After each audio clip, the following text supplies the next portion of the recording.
Welcome back to the eForge podcast, where overwhelmed operators become empowered leaders and where we forge businesses, influence, and legacies that last.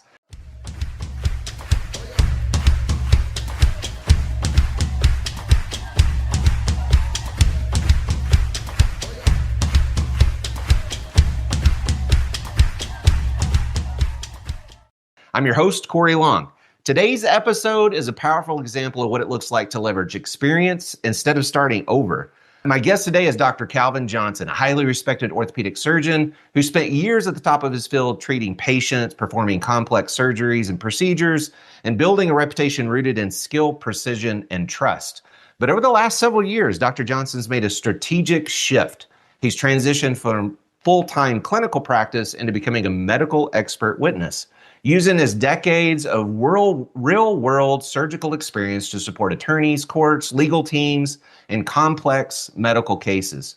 That kind of move doesn't happen by accident. It requires credibility, clarity, positioning, deep understanding of how to translate expertise into a new arena where accuracy, communication, and authority matter just as much as technical skill. Today, we're talking about that transition, what it took, what surprised him, what most physicians misunderstand about expert witness work, and how professionals can rethink their careers when their experience becomes their most valuable asset. Please welcome Dr. Calvin Johnson to the show. Thank you so much for coming today, man. This is going to be fun. It is. I'm already having fun. Give everybody an idea. You and I were just chatting. You have a whole story to tell, man. Give everybody an idea. How did you get into orthopedic surgery in the first place? Well, I hauled hay for my business as a high school junior. And yeah, that's not easy work. No, and we didn't have all the fancy tools. And so I wasn't even going to go to college. And my mom was a nurse. My dad worked for Phillips. And they said, you can go to Oklahoma, University of Oklahoma, and we'll pay half, or you can stay here and we'll make you pay rent and this and that. And I had worked at the ambulance company in Bartlesville back in the days where this is in the late 1970s. We would just throw people in the back and really haul tail to the hospital. And then I met Dr. Zeiders, who was an orthopedic surgeon there. And I had seen him just because I was an athlete and had injuries. And I got to watch him do surgeries and he mentored me. And so then I went to University of Oklahoma. I don't think I told you this. I was the briefest Oklahoma University basketball player ever. I walked on and Coach Bliss was the coach and he found out I was pre-med. And so 6 weeks into the practices, he calls me and he says, Johnson, in my office. So I came in and I knew something wasn't good, just the way he was looking. And he said, yeah, serious about pre-med? I said, yes, sir. He goes, you're fired. And so basketball. I mean, that day, just get out, and don't get your stuff. Just get out. And so I was totally devastated for 24 hours. I bet you were. But it was 24 hours, and I'm like, okay, I got to start studying, because my second semester I made a 4-point, but I only had 6 hours, and my dad frowned on that. So I worked my way through college and did a lot of jobs that motivated me to stick with it. And the human body is amazing. I had several injuries, getting to take care of people. And I think we were talking earlier, people don't die in orthopedics. And I had one patient who had a bone tumor and she didn't make it. I still remember everything about her case. I bet. But it's just an honor. My mom was a nurse and she's like, it's an honor to take care of patients. Don't you ever forget that. Don't you ever not be prepared. Right. And that's how I got started. You and I were talking about a minute ago how it's changed so much, because when you were in school, it was about the library and all those books behind you and all that. Nowadays, it's computers and they're learning on all these AI tools and this and that. And it's had to shifted drastically through the years of your practice to see where you were at and where it's come to today. It's amazing. The orthopedic knowledge doubles every 6 months now, and I have access to the best shoulder surgeon in France. Actually, his surgeries that he did this month. I mean, it's just amazing. My sons are orthopedic surgeons and they were like, Dad, you've got to get caught up, because I retired from doing surgeries in 2021. I did 26,000 surgeries, Wow. Did a call, did a lot of knees and shoulders, took care of a lot of athletes. I thought, I basically took a year off Yeah. and came back. I was like, I was behind as far as knowledge, on Yeah. different entities. So one of my colleagues introduced me to doing independent medical exams, basically for either personal injury, like a car wreck or a slip and fall, or a work-related injury, workers' compensation. And Dr. Munike was my mentor for many years, and he was a straight shooter. And so, he just said, look, you're going to be great because there's not really that many there was only two other orthopedic surgeons doing this at the time. And he goes, you guys are built for this. In our Academy of Orthopedic Surgery, they have courses, Dr. Melhan, they have all kinds of ways for us to learn because we learn about diagnosing and treating, in our 13 years of training leading up to that. But now it's causation. In these entities, somebody's gotten hurt and somebody basically they have to decide who's going to pay for their treatment. Is their treatment reasonable? And like I see a fair amount of the OU trauma patients that where I trained, and Dr. David Teague is the chairman of that department. And he's changed the way we take care of trauma patients for the better. They save lives probably 50% more than we did when I first started in 1990, just from what he's brought from, the American Trauma Orthopedics, ATO. And it was fun. He was my intern. So, I was his boss many years ago. And of course, you like it when you're the dumbest guy in the room, freakishly smart. I had lunch with him yesterday and it's always fun. And then I support a lot of the education projects at the orthopedic department.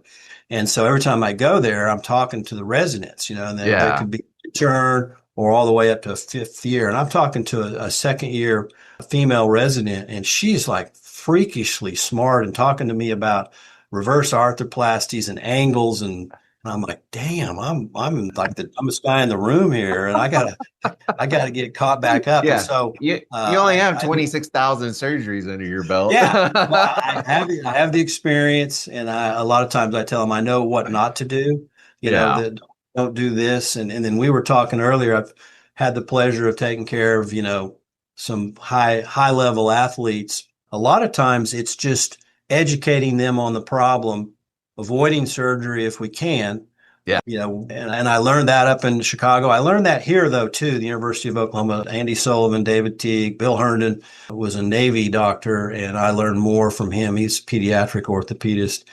And it's just fun to take care of people like that, especially if you can avoid surgery and they can, like Sam Bradford, I referred him to a doctor in Florida because that guy had credibility. I could have done the surgery, but I didn't have any credibility with the NFL, and Dr. Andrews did. And so he got a $65 million contract to thank me. His mom gave me a deal of brownies, and her husband said, "This is the most expensive brownies you'll ever get here." But it was fun, because I did the right thing. I sponsored an AAU basketball team called Athletes First, and that's really that's been our mantra.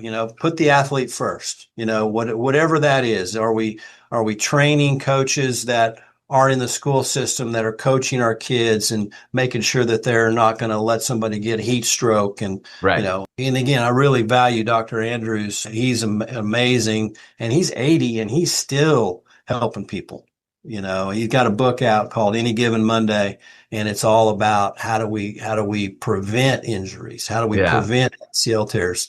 Like in the NBA, I mean, there's all these guys getting all these soft tissue injuries, calf injuries, Achilles injuries. Yeah. And we're trying to figure out why all of a sudden that's happening. Well, it can be overtraining. It can be undernutrition. It can be bad shoes, Yeah. all kinds of stuff. Yeah. Oh, yeah. Yeah. I think it's neat because you're still entrenched into that world where you can still be a part of that. And I can see when I talk to you how excited you get about the medical piece of this whole thing and how it works. And you were talking about it earlier about learning the human body and anatomy and all of that. And you've just been around this for so many years and so long. I know you and I were talking about all the different places you've been, and because you worked in Chicago for a long time, and you said there were like 90 operating rooms there, which just fascinates me. I don't even know what you would do with that. It's got to be a massive hospital to have that many operating rooms. Yeah. But It you've had was, some wild experiences with all that. yeah, that year I got great training at the University of Oklahoma. And then Dr. Granta recommended I get an extra year taking care of athletes. Yeah. And so, I took care of, people who played rugby, the hockey school for the deaf, all the pro teams, Dr. Heffron and Dr. Bach and all those guys, they taught me, because we just didn't, at that point, we didn't have access. We didn't have the Thunder, Oklahoma Right. City Thunder at that point. And so I got to meet all kinds of Walter Payton, Michael Jordan, all these guys. And when we talked about it, Dr. Heffron didn't operate on Michael Jordan when he had a stress fracture in his foot. And Yeah. that's the best decision ever made in sports medicine, because he came back 2 years later and won the championship. And Yao Ming had the surgery that everybody said, oh, we got to have surgery. He never played again. Yeah. So a really valuable lesson there, which is, create a healthy environment. It's not just the surgery. And sometimes doing the surgery is not the right thing. Right. Yeah. You were talking about earlier how athletes, these high performing athletes like Jordan and these guys, they have just a different makeup. Their bodies are just built different. Yeah, they're made of different stuff. I ran into Blake Griffin's dad one time playing 3-on-3 basketball, and it was like running into a concrete wall. I'm like, okay, I'm not doing that. But they heal differently, and nutrition is a big thing. Pete Yeah. Martinelli was a strength coach for the University of Oklahoma when Coach Switzer was there, and he's like, Calvin, it's 90% nutrition, 10% training. Wow. No one ever taught me that in med school, and he's Right. taught me so much about overtraining. Your cortisol levels go up, and it causes stress fractures. It causes all kinds of abnormalities. And our athletes have got more and more elite as far as the faster they run, the higher they jump, the taller they are. So it's all about biomechanics, but just applying anatomy. I'm 67. I don't take any medicine. I've had both knees replaced from an old ACL injury when I was 28. And, it's all about, I don't know if I should even say this, but I had a patient who was an alcoholic, and I was telling him he needed to not quit drinking. He says, Doc, he goes, I know a lot more old drunks than I do old doctors. Interesting. That's a little bit of a slap in it. Yeah. Yeah. It was a pretty good left hook. Yeah. But it kind of changed my approach to the fact of, stress is a big deal. We were talking about when I retired from surgery, about 6 months afterwards, I had this weight lifted off of my back because, when you operate on somebody, you don't just operate on them and then go, okay, we're done. Yeah. No. Yeah. I take care of them until we get them back to where they want to be. And that's where I think I really excelled. I was a good surgeon, but I really, really, I loved my patients. I missed that when I retired. And that's why now I get to interact with patients in the clinic. And probably a really valuable thing people need to know is certain doctors do certain procedures way better than everybody else. Yeah. So I referred people, just like I did. I referred Sam Bradford to Dr. Andrews. Well, now I make sure, and I tell people all the time, you got to ask these questions. How many of these surgeries have you done, Doc? Right. Because, if you've done 2, then that you're going to go, well, maybe I'm going to find somebody who's done, 100. Yeah. And so what would you do if this was your brother or your sister or your relative? What would you do if this problem was your problem? And so what was your specialty? What was the thing that you were known for in the ortho world? Well, originally just general orthopedics and sports medicine, but the last probably 5 or 10 years, I was 90% knees, ACL injuries from, all kinds of sports, and then shoulders. It was kind of fun. When I first started, we weren't doing arthroscopy of the shoulder. We were doing arthroscopy of the knee and getting good results. But in the shoulder, we were still doing open surgeries. And so Dr. Yates, who's a great doctor here in Oklahoma City, team doctor for the Thunder for years, and now works with the NBA. And he'd gone to somewhere and learned how to scope shoulders. And so he taught me how to do that. And, so it was the shoulder's an interesting joint. It's a very unstable joint. It's fun to fix though, because people, tear a cartilage in your shoulder, you Right. reattach it, they go back. They Right. go back to high level, Right. and then a lot of people have rotator cuff problems.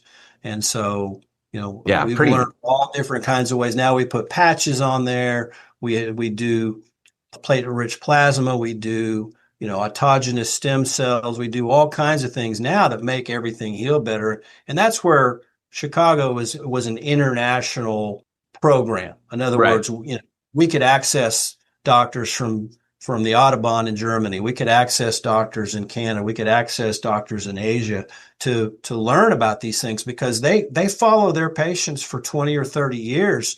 Wow. And we're here. We change our insurance every couple of years, so there's Yeah. no long-term follow-up. And so the doctors there were great. I went to a meeting in the International Cartilage Research Society in Switzerland, and number one, got to ski on the steepest slope I've ever seen in my life and survived. But just Yeah. talking to those guys, docs, and really just successful people like yourself, they really enjoy talking. They enjoy Yeah. sharing what they've learned, and so it was fun to meet those doctors over there and I was fortunate enough. I met Dr. Fu, who was a knee guy out of Pittsburgh, and I went to watch him do surgery, and then we'd go to dinner. And Dr. Savoie, who was in Jackson, Mississippi at the time, he was a real big shoulder guy. And so, they didn't do anything different. They just were a little bit better collaborators. They were 10, Oh. 15 years older than me.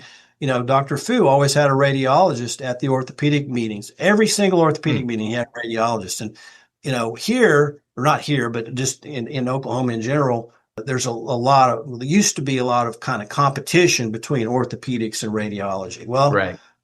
not anymore. I mean, the MRI is an amazing tool for us, but it's still not as important as the history and the physical exam. And then what I do, really looking at the medical records. I have time, when I was finishing up, I was seeing patients, and I would have anywhere from 10 to 15 minutes per patient. That's just the volume that we had to do.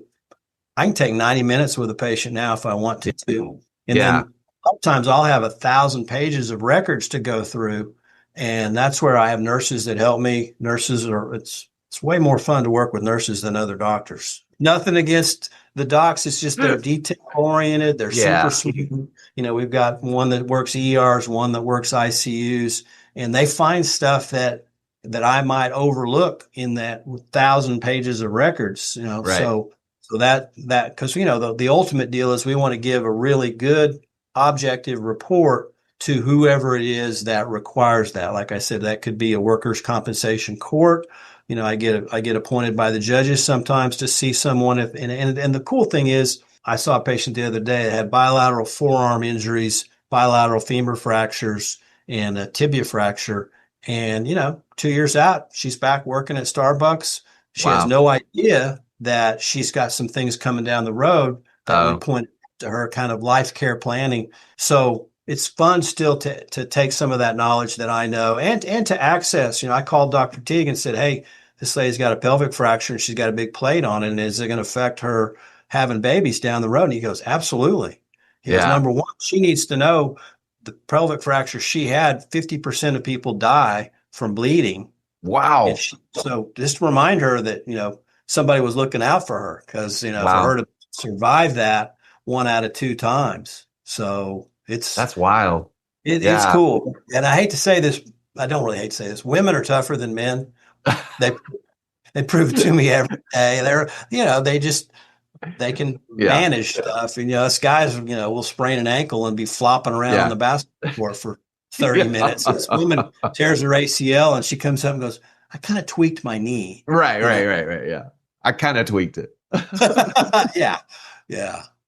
I love that you are so passionate about the patients, because I know just from the time that I've spent with you, that is that personal touch, being able to get in and really care about somebody, take care of them, help them, not just today, but like you just said, for their future. You're taking that extra step, doing those extra things. How has the practical surgeon experience translated into what you do now? Because I think having all those decades of surgeries and seeing patients and all that, it has to make that easier now for you to be able to walk in the door and to know immediately, hey, here's some things that we need to look for. Here's some stuff, like you just said, here's some stuff that's coming. This part of what you do now with all the legal and looking at it and examining it and being a witness and all, this is just a completely different ball game and how that happens. Like, what's the purpose of even what you're doing with the patient? You hit the nail on the head. I was really taught well how to do a history and a really thorough physical exam, and learned that. And in Chicago and in Dallas, I spent some time down at Parkland Hospital at the University of Texas. For instance, there's a test that we do on the shoulder blade for looking out for what we call scapular winging. And people don't necessarily look for that. I mean, for me to examine a shoulder, people have to take their shirt off. Well, I talk to these patients and they're like, well, number one, that doctor before me didn't touch me at all. Right. This doctor didn't check my shoulder blades. And if the shoulder blade is sticking out like this, it's causing nerve problems. It's causing impingement, rotator cuff problems. And, we've learned that in your neck, you have basically 7 different nerves that go down into your hand. They become your carpal tunnel nerve, your funny bone nerve, your radial nerve, but those can get irritated from the scapular winging, get irritated from a whole bunch of things. So it's fun knowing what to look for and, being able, like I had a really complex knee injury the other day, and there's a thing called the dial test where we dial the angle of the ankle to see if there's an injury to the posterior cruciate ligament alone, or if it's also that outside corner, is that in combination? I mean, that's where, having learned from the elite Dr. Foos and Dr. Stedman and Dr. Savoie to have learned from those guys and to be able to apply that here, and then to be able to put that in the report. Oh, okay. Well, now that makes sense why everybody thought this lady was just saying she was hurting. Well, no, there was a reason. Or, I've seen enough patients too that sometimes when people have work-related injuries, I think the term is symptom magnification. They say that their pain is a 10 out of 10. And And that's, I never judge anybody. I just be as objective as I can and give the best report. And I brought in, retained by, claimant attorneys who are for the patient, insurance attorneys who work for, Geico or State Farm Insurance, and then also big companies, Walmart, Amazon. I see a lot of people from Amazon because, people get hurt lifting boxes. And most entities want to take good care of their employees if they got hurt. Sometimes people will get hurt outside of the job and then blame it on the job. And so I can figure that out most of the time. And I called an attorney yesterday and I said, look, this lady tore a rotator cuff. No ifs, ands, or buts. She didn't have it before, and he was like, good, thanks for letting me know that, because, we don't want to waste her time. We want to get her into surgery, get her better. Right. So that's the fun part, is that experience and knowing who to call. Network. We were talking about my network of doctors and network of people I've taken care of. I can call, I have time to call them and talk to them for 15 minutes, as opposed to just giving them a report and going, hey, read this. I'm great. No, I'm not great. The report is, compilation of me and the nurses and all the people who've trained me up to now to give really an objective evaluation, diagnosis, and opinion every time. And like I've done over 2,000 IMEs. Wow. Because they need that's a lot. 3 years. Yeah, that's a lot. Like we'll do, several, sometimes 9 or 10 in one day, sometimes one. It just depends. But, there's a lot of people getting injured, and there's a lot of people that the question is, how do they get treated? A lot of times, in fact, I had lunch with Dr. Teague, the chairman of the orthopedic department at OU, and we were talking about a lot of these trauma patients get lost after they leave the trauma hospital. They, if they're from rural Oklahoma, they may or may not have a family doctor. We're coming up with some solutions to where we can make sure that those people don't get lost and have, horrendous pain and knee problems. Like I just saw a patient who he needed another knee surgery, but he never got seen back by anybody, and he was just working, and he had a crappy old brace on, and we, Right. have, we were able to get him to the right people. And attorneys are phenomenal. They're smart. They care. They care about their clients. I've really enjoyed them a lot. In fact, the one of the ways that we learn now, if there's a really complex surgery, we'll do the surgery on a cadaver a week Oh, before. Like Dr. LaPrade, we were mentioning, he's out of Minneapolis and he does all these complex knee injuries. And I asked him, I said, how is it that you can do this surgery in an hour and a half and everybody else takes 4? Because, well, number one, I have a team. yeah. And number two, we do this surgery in the lab at least once or twice, depending on what surgery it is. And everybody knows their role. And so who would ever think that operating on cadavers, and again, it's just the knee or the shoulder. Right. It's not the whole body. And there's these great companies out there. Arthrex is a great company, and they have all kinds of labs where you can fly into Naples and do all different kinds of surgeries and learn from, the Yeah, best the US best. doctors and the guys from Europe and Asia and Yeah. Australia, all over. So, it's kind of it's a fun group to be around. Everybody is competitive, but ultimately it's athletes first. It's Right. patients first. Everybody's an athlete. I Yeah. mean, they really are. Yeah. So some of Yeah. us have forgot that. Well, you were talking about a minute ago, the team that you have. Give people an idea, like what does it take to do these types of exams? I know you have doctors that you associate with, you have nurses, like you said, you associate with or that are on staff. You guys have a full team to actually do these exams and make sure that you give a complete report back to whoever it is that you're working with. Give people an idea, like what does that encompass? Because I know that it's not just because not anybody could call these doctors. Like you said, yeah, I call so and so and I spend 50. Like that is not a normal thing. You have those connections to be able to do that. I know you've talked to me before about how you guys have all of these resources available to you. Give people an idea of what that looks like. There's an entity called Ortho Bullets. Um, Derek Moore is a spine surgeon who brought all that out. And so basically, people that aren't orthopedic surgeons get on Ortho Bullets and look up their injury. So Mm, that's number one. Number two, going back to my mom, the lady Lisha who welcomes everybody. She's a young lady. She's super smart. She's bilingual, and she makes everybody feel comfortable because yeah, we figure is everybody's scared. They don't. They're going to a doctor that they've never met. right. Sometimes they're being sent by their attorney. Sometimes they're being sent by somebody else's attorney. And so she's basically, here's how you fill out your paperwork. Here's some water. I mean, it's an honor to see Yeah, these folks, and my job is not to. I don't work for Geico or the insurance company, right, or I don't work for this attorney or whatever. I get paid for my time, which is the time to do the best report that we can do to right. get the questions answered. And sometimes there'll be just 2 questions: what caused it, and what more treatment do they need? Or, some people will have really complex injuries, and we gotta examine 8 different body parts as opposed to just their shoulder or just their knee. So that's number one. Number two, I have great nurses that go in and again ask them the questions we need. We've Right, looked at right, their right.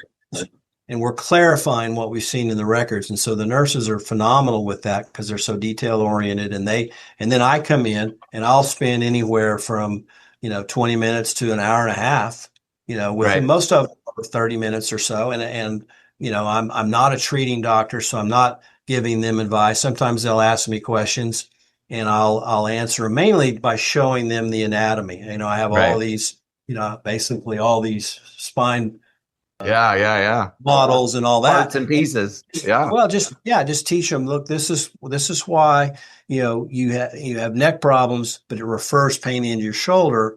Well, we don't want to do a surgery on your shoulder if it's not going to help you. If that Right. pain is really coming from your neck, and so that is there. And then they send us x-rays, MRIs, CAT scans, and we look at those. We look at what the radiologist says. And then we really get after the exam, and we basically answer whatever the questions are that we need to answer. And we've gotten a lot better at that. Dr. Munike was my mentor, who is an op med guy. He wasn't an orthopedist. And he says, Calvin, you being a board certified orthopedic surgeon, that's going to be a better report. You've got a different experience than I have. And people are going to bring you those more complex cases, whereas they may give me the simple ones that I've done for 30 years. Sure. And do you see certain things more often than not? I mean, you've got to start seeing patterns, right? Of the same kind of injuries or the same kind of stuff. Is there a pattern to what you're kind of seeing over time? That is the question, because everybody's different. Yeah. People have similar wrist fractures. Sure. But, like we had a patient who had a combination of, she fell on her head, and it caused her spine to straighten out in between her shoulder blades, which caused an old, pre-existing slipping of her vertebra, and it made it worse. Well, wow. That probably was 10 years of experience that I have working with, Dr. Oder and all these great spine guys that we have here, because people, so to answer your question, we have a lot of people with back pain. Yeah. It could be their neck, could be their thoracic spine, which is, in between your shoulder blades, and then your lumbar spine, which is your low back. A lot of back problems from falls. I could see that a lot. A lot. I mean, probably 50%. And then a lot of shoulders. The shoulder is, going up and getting impinged. So a lot of rotator cuff problems. And then a lot of knee problems, a lot of torn cartilages, and then some people will have arthritis, and then they have an injury, and then all of a sudden they need their knee replacement. Well, we've got to figure out, okay, is this from just the arthritis, or is this from the injury, or is it, an aggravation of a pre-existing condition? And so that's where, I really spent a lot of time studying the American Academy of Orthopedic Surgeons on the data that they have on all that, mainly on causation. There's a method to doing that, as opposed to just saying, okay, well, this insurance, they're paying me, right? So we're gonna fine for them. No, man, that's not right. Yeah, it's not what you do. Yeah. I like the fact that you kind of look at this as, like you said, you're a neutral party. Your job is just to look at it from third party outside, look at it, decide what caused it, maybe what's going to happen down the road. Because I was talking to somebody yesterday about how a lot of these corporations have wellness plans and all those kinds of things. Like, if somebody's listening to this and maybe they are that Amazon delivery guy or that, that whatever, what can they do on a regular basis to kind of take care of their body in a way that will keep them from having those injuries? I know we do I've gone through all of the slip fall and the lift and this training and that train. I've done all that stuff through the years, but I know you and I were talking a minute ago about staying active and doing those kinds of things. Is there any advice that you would give, just out of curiosity, after seeing all of this for all these years? Absolutely. Okay. Pete Martinelli, 90% nutrition, 10% training. Yeah. A lot of people that drink carbonated drinks, that totally destroys your joints and your teeth. So no carbonation. Okay. Nutrition is huge. You basically, you don't want sweets. You want balance. You want to get enough protein. And lifting weights is the fountain of youth. I had my parents lifting 5-pound dumbbells until, my mom passed at 88 and my dad at 93. I had them doing weights. Wow. In fact, I had them meet Pete Martinelli, the strength coach for OU, and he came to their house, and because they, wow. Long story short, and they lived to 93 and 88. So, it's, the fancy term is sarcopenia. If you lose muscle, one of the biggest problems is if somebody is 60 years old, has a car wreck, and I'm in a wheelchair, or I'm on crutches, or I'm at bed rest, man, Muscles affects my bone density. Yeah. The muscles go away. They atrophy. Yeah. You lose 90% of your muscle mass in about 24 hours if you're in the ICU. Wow. I didn't know that. It takes you a year to build that back. Same thing with COVID. People who get hit by COVID, they lose their muscle, they lose their bone density, called osteoporosis. And, I'm not a big believer in medications. I'm a big believer. I do think you need certain medications for Sure. certain amounts of time.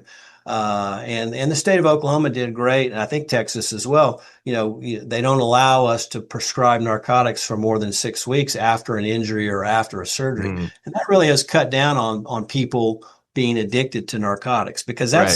that's just a horrible disease. It's a Yes. disease, and it's horrible on that patient. It's horrible on their family, and so I think we've gotten better in that realm. But I mean, you nailed it. I mean, you got to stay active. I mean, Yeah. getting up, walking one block, it's way better than not walking at all. That's right. So Yeah. got to be active. You got to think about your bone density. You got to think about your nutrition, and you got to put yourself not in a position to fall. Yeah.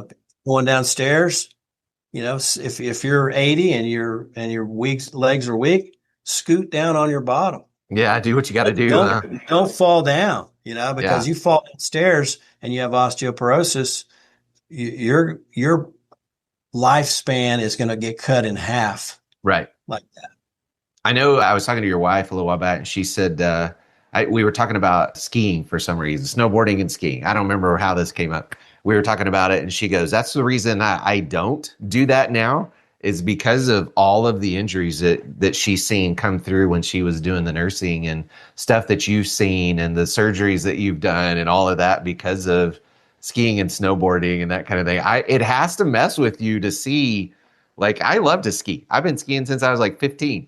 But it really made me kind of think about, should I put the skis on next time and try to keep up with my daughter or not? Because Well, there's a consequence to that. You fall and you break something, it might be 6 months of rehab trying to get back to being able to do what you did before. same here. I love to ski, but I Yeah. have knee replacements from that ACL injury. So my doctor said, if you break above the knee replacement or below, your life will never be the same. He goes, your Oh, knees replaced, because I can jog now, I can play basketball with the grandkids. So it's interesting. I mean, it yeah. really is. I think But so in other words, if it's 4 o'clock, don't take that last run. yeah. Definitely stay out of the trees. That's Yeah. where so many serious injuries occur, even if you've got a helmet on, Yeah. you know, break your neck, just, keep the speed down. I think, a lot of people ski till they're in their 60s and 70s. A lot of people run till they're in their 70s. Great. Just, think about the avoiding that Yeah. injury. Yeah, because I think that's what she was talking about too. Is a lot of times it's that last run. That maybe when the story was happening, because she and I were talking about Beaver Creek, and me with my daughter. We were coming down at the very end of the day.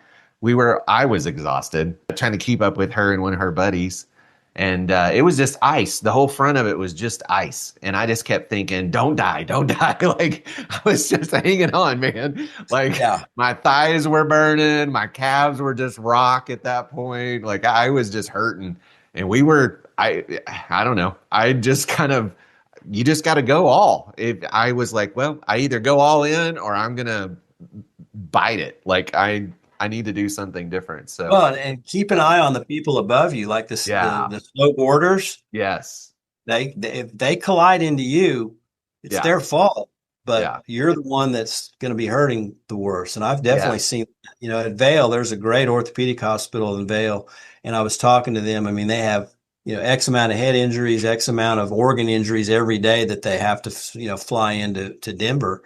And, a lot of the skiers there, a lot of the orthopods are just like, I don't ski after 3 o'clock. If yeah, I'm burning, I'll just take the lift down. yeah. And, because they've seen all those injuries.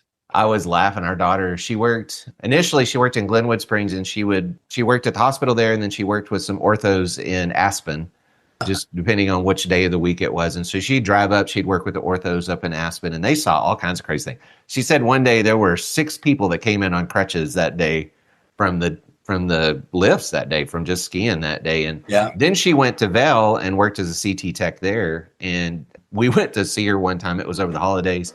And we walked in to go say hi to her, in the line of people waiting to get into that radiology department. And everybody's wearing ski gear.